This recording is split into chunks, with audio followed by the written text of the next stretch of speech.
Uh, my dear friends, today's topic is about asthma, bronchial asthma.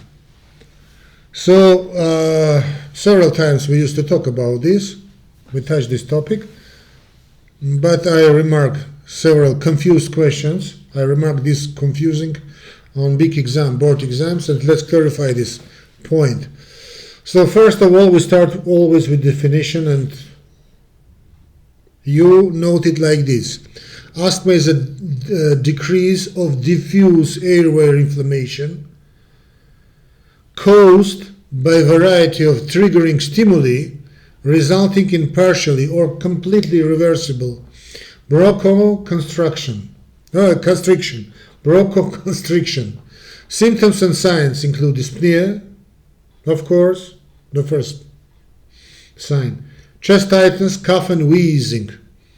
Diagnosis is based on a history, physical examination, and pulmonary function tests. Treatment involves controlling triggering factors and drug therapy, most commonly with inhaled beta-2 agonists and inhaled corticosteroids. Actually, prognosis is good with normal treatment, of course, with normal treatments. If proper treatment, we can say that prognosis is good with with good treatment in all conditions. So this is the core. Now about inflammation, my beloveds. So of course I've taken pens and papers to note it. About inflammation. Of course, inflammation is a key component. As it's okay for all pathological reactions. So actually everything is in our body is inflammation, especially in pathologic disorders. And the same here. Inflammation is a key component. Airway remodeling. That is structural changes in the airways. When we use this definition, remodeling means structural changes in the airways. So plays a significant role in chronic asthma. Not only inflammation, but airway remodeling, that is structural remodeling in the airways, plays a significant role in this chronic asthma. So when you hear the question about airway remodeling, you have to understand what's going on, what's up, what is the topic. Okay, sorry. So this remodeling includes thickening of the airway walls, increased mucus production, and fibrosis. Okay? So when you hear questions like this, then when you asked about that, don't go panic. Don't panic. So we understand this is a thickening of airway walls, means more than normal. Increased mucus production means more than normal. And fibrosis. Understanding this is crucial for long-term management and for your good answer. Okay, so inflammation and airway remodeling. What else? About phenotypes, my beloveds. Asthma phenotypes are diverse. Actual asthma, we can say it's not just a single disease. It's more correctly, it's a syndrome with various phenotypes, observable characteristics, driven by different underlying mechanisms. Examples include allergic asthma, obviously triggered by allergens, non-allergic asthma, exercise-induced asthma, and late onset asthma. That's why phenotype, it's a key to personalized treatment. What else? About hygiene. Yes, about hygiene. So hygiene hypothesis is more nuanced.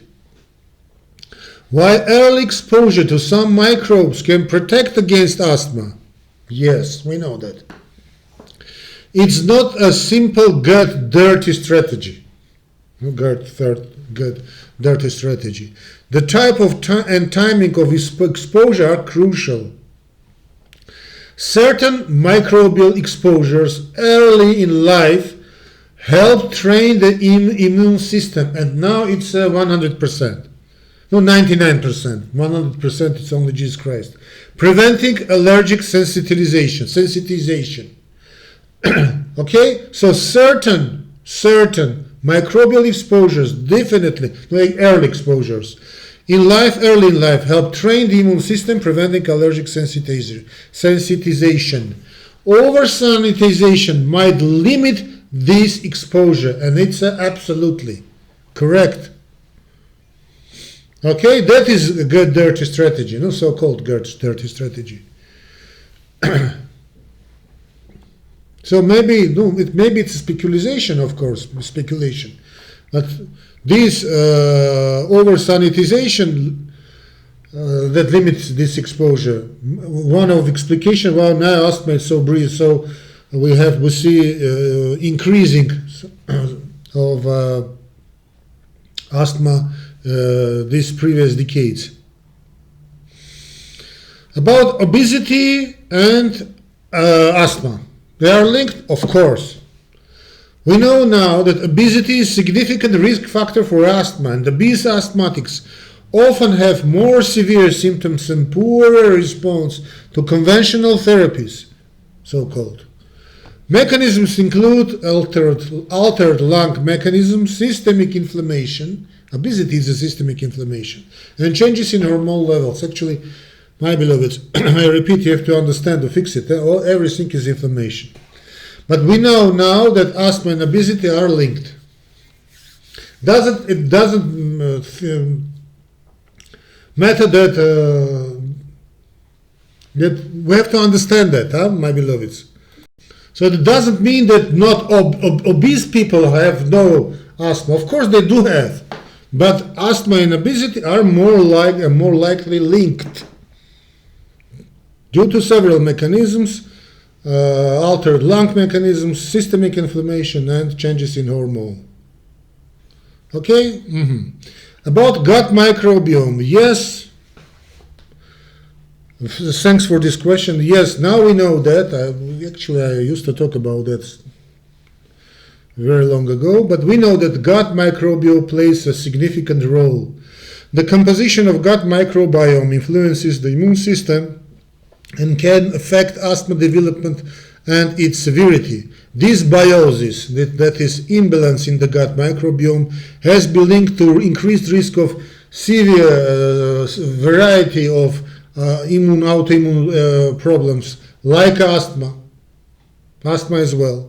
So research is exploring the potential of probiotics and fecal microbial transplantation. You don't need to answer in this manner, but you asked yes if you received this question. If you asked, you said yes, the gut microbiome plays a role. Actually, we do not know why. No, there is a lot of speculation, but yes, gut microbiome plays a role. Yes. About vitamin D deficiency. A little bit controversial, but yes, that vitamin D deficiency is prevalent and relevant. Vitamin D deficiency is common in asthmatics, and some studies suggesting can worsen asthma control. Vitamin D influences immune function and airway inflammation. Supplementation may be beneficial for some patients. It's a hypothesis, interesting hypothesis, but if you asked, I don't know why you asked about this, but anyway, vitamin D deficiency is relevant and relevant. Now about exercise-induced bronchoconstriction. So EIB.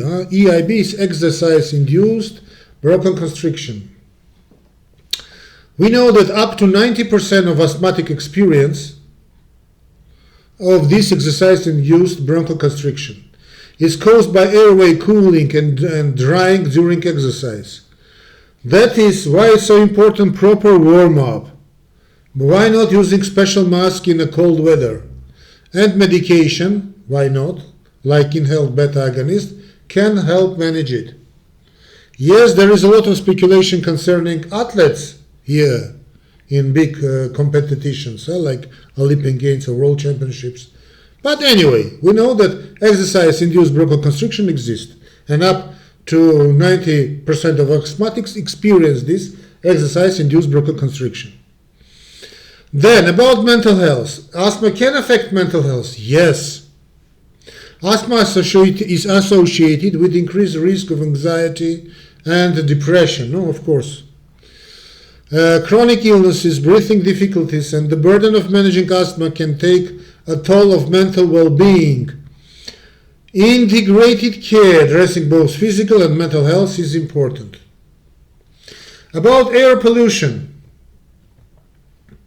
Yes, air pollution is a major trigger. Exposure to air pollutions, for example, pollutants, for example, particulate matter exacerbates asthma symptoms and increases hospitalizations. We know that. That's why reducing air pollution is a crucial public health strategy for asthma prevention and management. And finally, concerning this newer biological and revolutionizing treatments, that these newer biologics are revolutionizing treatment. My opinion, it's not so.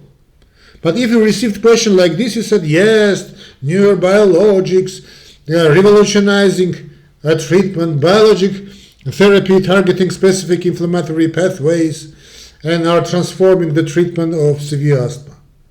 These therapies can dramatically reduce exacerbations, improve lung function, and enhance quality of life. So I'm not a very good specialist in this realm, but my opinion it's so-so. So that's all questions that I want to clarify that confused you during these previous exams several years. I hope this lecture will not useless for you. It will be very helpful for you. And don't forget to follow and subscribe my Dr. Y YouTube channel, as well as follow and subscribe my Telegram channel, Dr. Y. So how to find this Telegram channel? You have to type in searching mode Dr. Y, W-H-Y, Dr. Y, it's me, without question mark. Just in searching mode of Telegram, Dr. Y, it's a bot. You find this bot, Dr. Y. You click start and you choose your plan. It's not costly. Stay blessed.